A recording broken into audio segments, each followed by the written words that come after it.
नमस्कार मित्रों। महात्मा बुद्ध के समय की बात है। उन दिनों मृत्यु के पश्चात आत्मा को स्वर्ग में प्रवेश कराने के लिए कुछ विशेष कर्मकांड कराए जाते थे। होता यह था कि एक घड़े में कुछ छोटे छोटे पत्थर डाल दिए जाते और पूजा हवन इत्यादि करने के बाद उस पर किसी धातु से चोट की जाती। अगर घड़ा फूट जाता और पत्थर निकल जाते तो उसे इस बात का संकेत समझा जाता कि आत्मा अपने पाप से मुक्त हो गई है और उसे स्वर्ग में स्थान मिल गया है।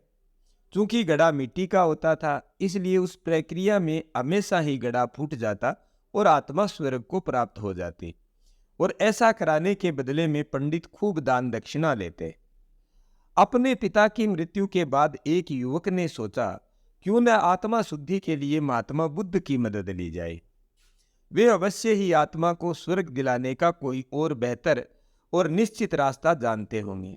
इसी सोच के साथ वो महात्मा बुद्ध के समक्ष पहुंचा और कहा, महात्मन, मेरे पिताजी नहीं रहे, कृपया आप कोई ऐसा उपाय बताएं कि यह सुनिश्चित हो सके कि उनकी आत्मा को स्वर्ग में ही स्थान मिले। बुद्ध बोले, ठीक है, जैसा मैं कहता हूं वैसा करना। तुम उन पंडितों से 2 घड़े लेकर आना, एक में पत्थर और दूसरे में घी भर देना। दोनों घड़ों को नदी पर लेकर जाना और उन्हें इतना डुबोना कि बस उनका ऊपरी भाग ही दिखे। उसके बाद पंडितों ने जो मंत्र तुम्हें सिखाए हैं उन्हें जोर जोर से बोलना और अंत में धातु से बनी हथौड़ी से उन पर नीचे से चोट करना। और ये सब करने के बाद मुझे बताना कि क्या देखा। युवक बहुत खुश था। उसे लगा कि बुद्ध द्वारा बताई गई इस प्रक्रिया से निश्चित ही उसके पिता के सब पाप कट जाएंगे और उनकी आत्मा को स्वर्ग की प्राप्ति होगी। अगले दिन युवक ने ठीक वैसा ही किया और सब करने के बाद वह बुद्ध के समक्ष उपस्थित हुआ। आओ पुत्र, बताओ तुमने क्या देखा? बुद्ध ने पूछा।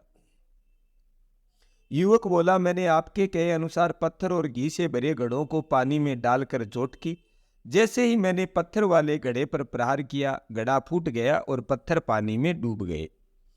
उसके बाद मैंने घी वाले घड़े पर वार किया, वह घड़ा भी तत्काल फूट गया और घी नदी के बहाव की दिशा में बहने लगा। बुद्ध बोले, ठीक है, अब जाओ और उन पंडितों से कहो कि कोई ऐसी पूजा यज्ञ इत्यादि करें कि वे पत्थर पानी के ऊपर तैरने लगे और घी नदी की सतह पर जाकर बैठ जाए। युवक हैरान होते हुए बोला, आप कैसी बात करते हैं पंडित? पंडित चाहे कितनी भी पूजा कर लें, पत्थर कभी पानी पे नहीं तैर सकता और घी कभी नदी की सतह पर जाकर नहीं बैठ सकता। बुद्ध बोले, बिल्कुल सही, और ठीक ऐसा ही तुम्हारे पिताजी के साथ है। उन्होंने अपने जीवन में जो भी अच्छे कर्म किए हैं वो उन्हें स्वर्ग की तरफ उठाएंगे और जो भी बुरे कर्म किए हैं वे उन्हें नरक की ओर खींचेंगे। और तुम चाहे जितनी भी पूजा करा लो, कर्म कांड करा लो, तुम उनके कर्म फल को रत्ती भर भी नहीं बदल सकते। युवक बुद्ध की बात समझ गया था। फिर मृत्यु के पश्चात स्वर्ग जाने का सिर्फ एक ही मार्ग है और वो है जीवित रहते हुए अच्छे कर्म करना।